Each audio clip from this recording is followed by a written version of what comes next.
2018 के बाद से भारत और कनाडा के संबंध बहुत बेहतर नहीं रहे हैं। इन संबंधों में लगातार आपको नए-नए घटनाक्रम देखने को मिलते रहते हैं, जहां से पता चलता है कि दोनों देशों के संबंध बेहतर नहीं हैं। और ऐसी ही एक घटना हाल ही में हुई है, जहां पर कनाडा की सरकार की ओर से भारत पर कुछ आरोप लगाए गए। भारत ने भी उन आरोपों के जवाब दिए और यहाँ पर डिप्लोमेटिक लेवल पर भी जो है कुछ घटनाक्रम देखने को मिला है। तो आज इस वीडियो में हम इसी विषय पर विस्तार से बात करने वाले हैं। मेरा नाम है अक्षय और आपका स्वागत है दृष्टि आईएएस चैनल की इस नए वीडियो में। चलिए इसी नोट के साथ वीडियो की शुरुआत करते हैं और सबसे पहले एक बार वीडियो की रूपरेखा को समझ लिया जाए। तो वीडियो में अगर आप बात करें, वीडियो में सबसे पहले यहाँ पर जो है हम खबर पे बात करने वाले हैं।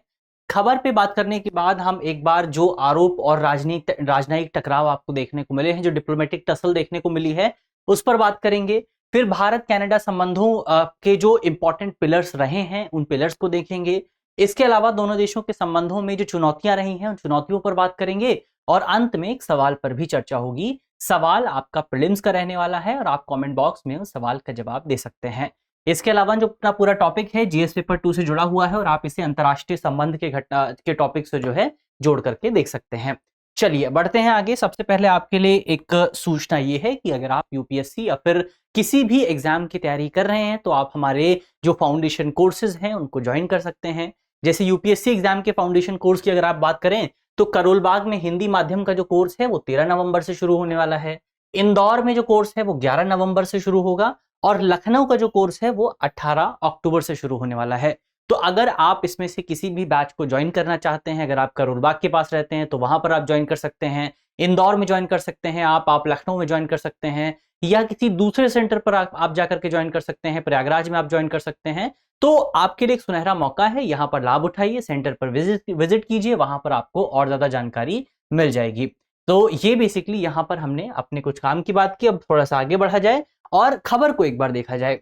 तो खबर यही है कि कनाडा की ओर से सबसे पहले एक दावा किया गया और भारत ने उस दावे का खंडन किया, भारत ने उस दावे की आलोचना की। तो कनाडा ने दावा क्या किया?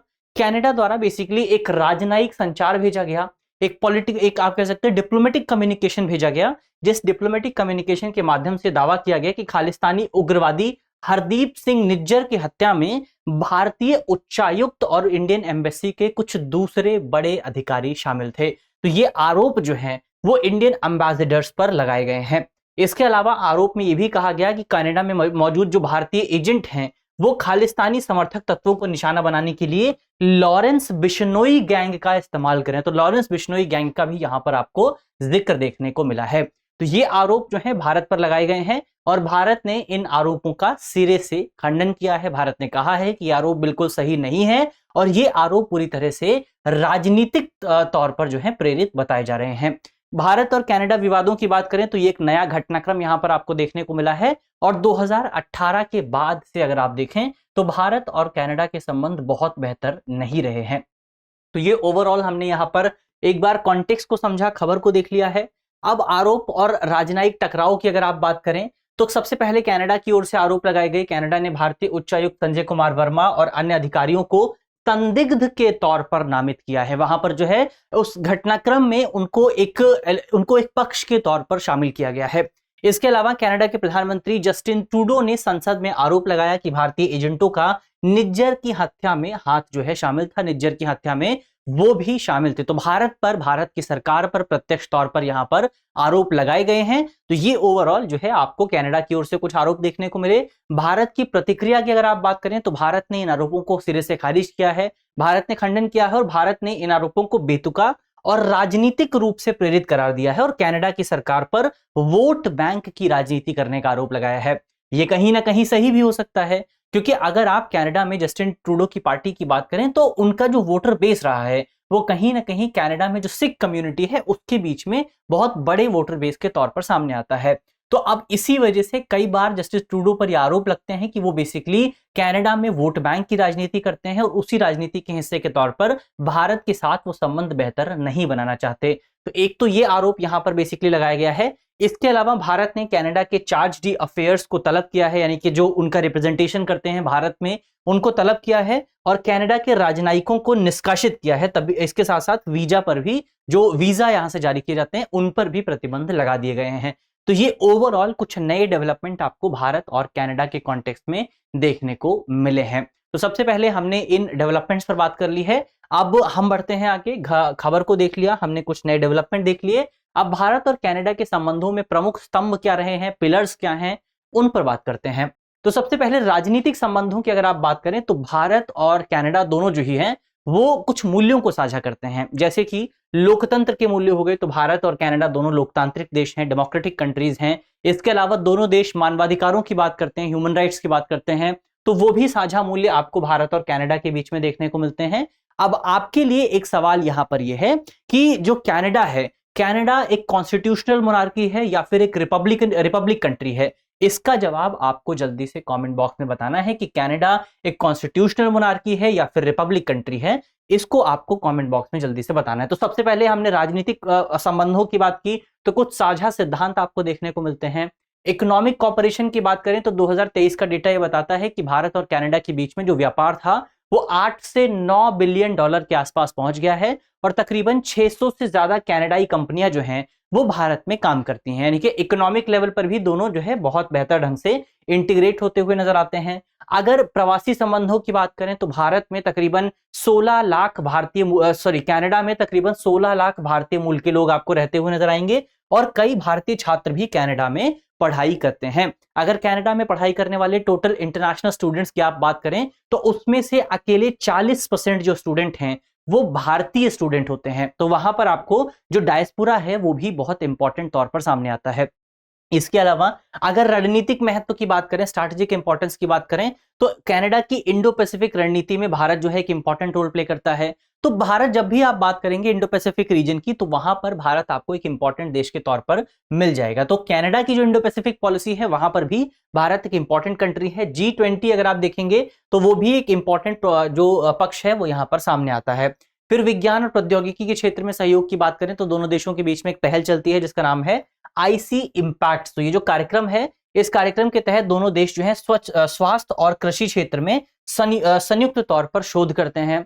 फिर अंतरिक्ष सहयोग की बात करें तो भारत की जो स्पेस एजेंसी है इसरो और कनाडा की जो स्पेस एजेंसी है, दोनों एजेंसीज आपस में अनुसंधान को लेकर के सहयोग करती रहती हैं। तो अलग अलग सेगमेंट में आपको दोनों देशों के बीच में इंपॉर्टेंट पिलर्स देखने को मिल जाते हैं। आगे बढ़ते हैं, अगले स्लाइड अगर आप देखें तो भारत और कनाडा के संबंधों में प्रमुख चुनौतियां क्या हैं।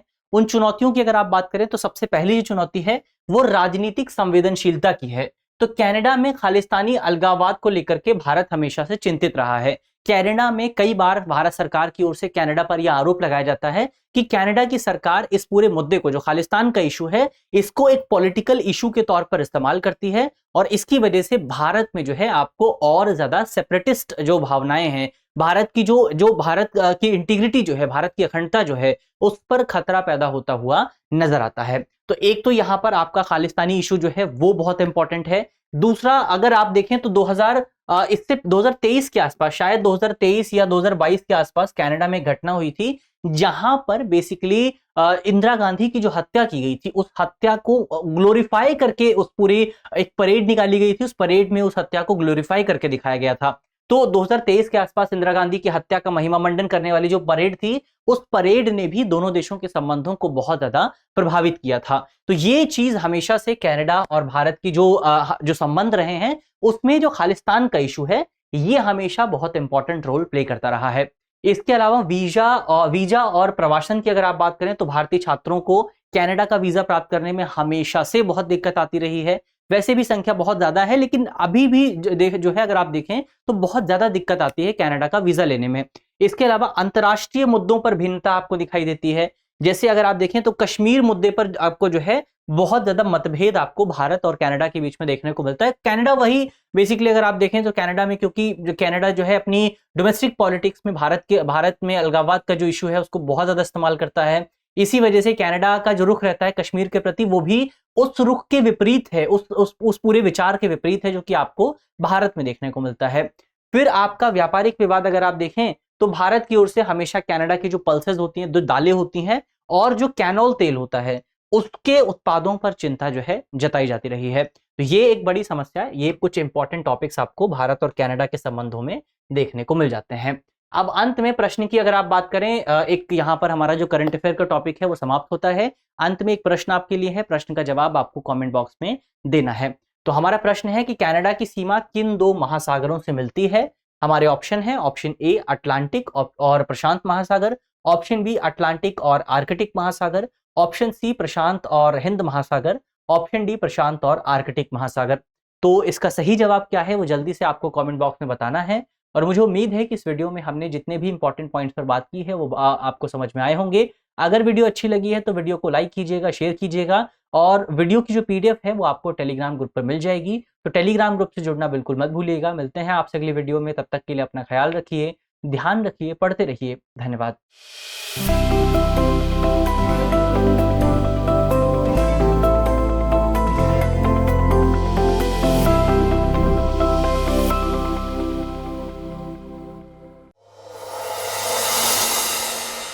डियर व्यूअर्स, अपने एग्जाम की तैयारी को और बेहतर करने के लिए हमारे चैनल को लाइक, शेयर और सब्सक्राइब करना न भूलें।